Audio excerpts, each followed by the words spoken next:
Over the last few days, I've been sharing with all of you a collaboration I did with Allan Lacy, creator of the YouTube channel Filming the Wild. Allan and I had a great time and really got to know each other. Is this a bad time to tell you I'm claustrophobic? Is this a bad time to say I've got some bad gas?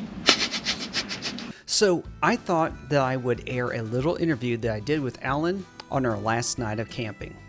All right, buddy. Well, this is something different. It's been, I think, years since I actually interviewed anybody, but I'd like to introduce you guys to Allan Lacy. He is the creator of Filming the Wild YouTube channel, and Allan and I have been out here for the last couple of days filming some wildlife. So, Allan, first I just want to say thank you, because normally when you do something like this, you try to give as much as you take, but you have given so much generosity and knowledge on this. Yeah. Yeah, he's, let's see, he's stuffed me in small tents so far for hours on end. Yep. Yeah. That's always fun. Made me sit in the weeds with ducks. Yep. But no, this has actually been a really great trip.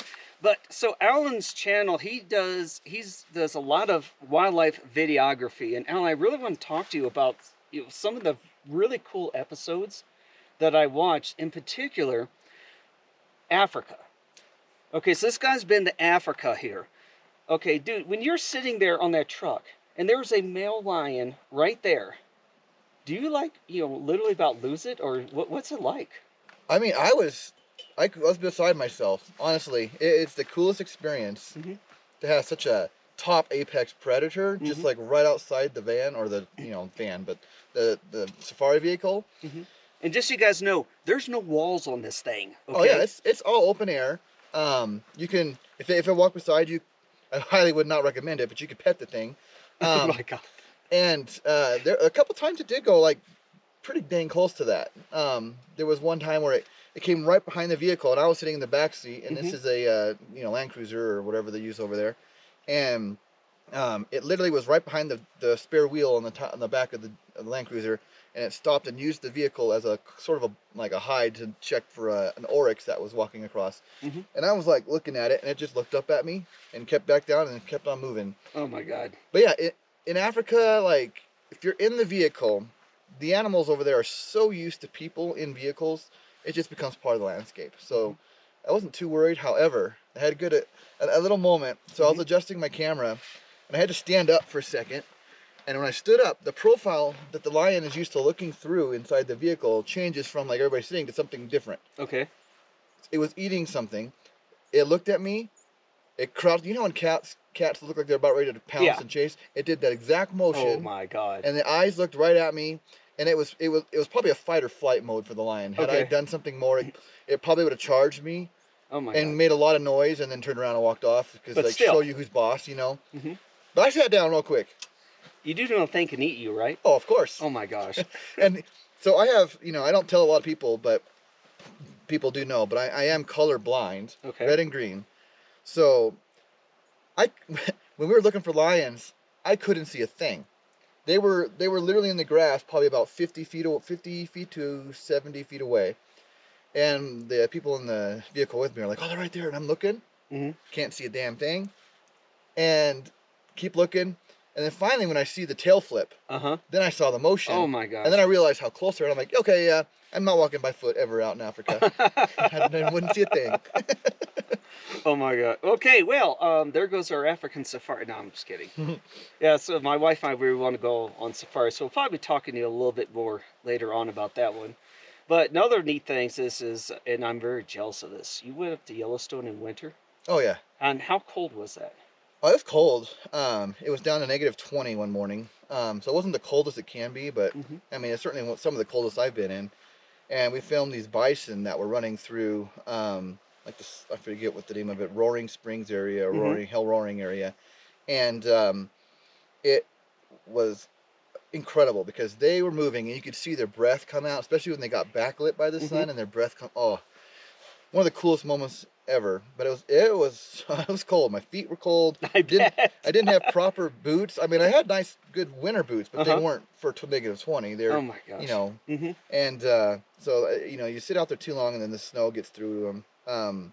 But I realize it's warmer when you dig into the snow and bury yourself with your gear, because the snow tends to be warmer than -20. Mm-hmm. I think it's like probably be like 25, 20 degrees or something like that. So it is warmer, and So it felt warm, weirdly enough. So you buried your feet in snow to make it feel warmer. The whole body, like it was like a big berm of snow, and we just Uh-huh. like wallowed out. So then our profile is low, so the Mm-hmm. snow is about this level, so our Mm-hmm. cameras could go right over the top. So the bison is more eye level, but inside that, like you don't feel the wind, you don't Mm-hmm. feel it, and it was slightly warmer. I wouldn't call it like warm, but it was slightly warmer than -20. Oh my gosh, I'm jealous, dude. If you head back up there, give me a call. Absolutely. Because I've got I've been planning out a trip to the Grand Tetons, and so mostly during fall. So I've got lots of places where the you'll see moose and elk Oh, yeah. hunting on stuff. So cool stuff. It's worth it. I mean, yeah, it's cold, but Mm-hmm. there's obviously less people. Mm-hmm. But if you go in end of January, early February, Mm-hmm. you have a much higher chance of seeing wolves. That's like the best time to see wolves in Yellowstone. Mhm. It's the beginning of the mating season, Mm-hmm. so they tend to rally around certain local points that they tend to be, and they don't seem to go too far because they're all feeling themselves. Mhm. And it is quite an experience to see them. You hear them howl. But yeah, that would be the time I'd recommend if you're gonna do winter. Sweet. Go during those months. Yeah. Speaking of wolves, we didn't do too hot this time, did we? No, we did not. But I think the last couple nights I've been hearing some howling Mm-hmm. way to the south. Yeah. That And one that woke us up this morning. The one that woke too. up this morning. That had a lot more of a wolf sound to me than coyotes because Yeah. it's a longer drawn out. Coyotes can have some sounds like that too, and the Mexican wolves, the pups, Mm-hmm. when they all get going, they can sometimes sound like coyotes. But Mm-hmm. these howls this morning were definitely different than Yes. coyotes in my opinion. So Yeah. So we were both okay. So we're planning on getting up before sunrise, and it's cold. Okay, it's cold here. So anyhow, I know I was up. All right, I think you were up. I was up. Yeah, Yeah. okay. I wasn't so, out of the tent, but I was yeah. up. Yeah. So anyways, as soon as we heard howling, you can hear both of us wrestling to try and get out of our tents. So, yeah, so that's really, the reason why we're up here to see the wolves. But, I think we still had a successful trip up here. Oh yeah. I mean, we did find wolf tracks. Yes, we found So and they were fresh. We Relatively. knew we were in the area. Yeah. And within about a mile to two probably. And where we are right here is a really good opportunity to see them in this open clearing because Mm-hmm. they're where I think they've been denning over the last few years isn't too far from here. Mhm. So it's this time of year they're making big wide movements, so probably not as likely. But earlier in the year, if you come here, they're radiating in and out of their den site Mm-hmm. on hunting expeditions, and so this is a great place to see.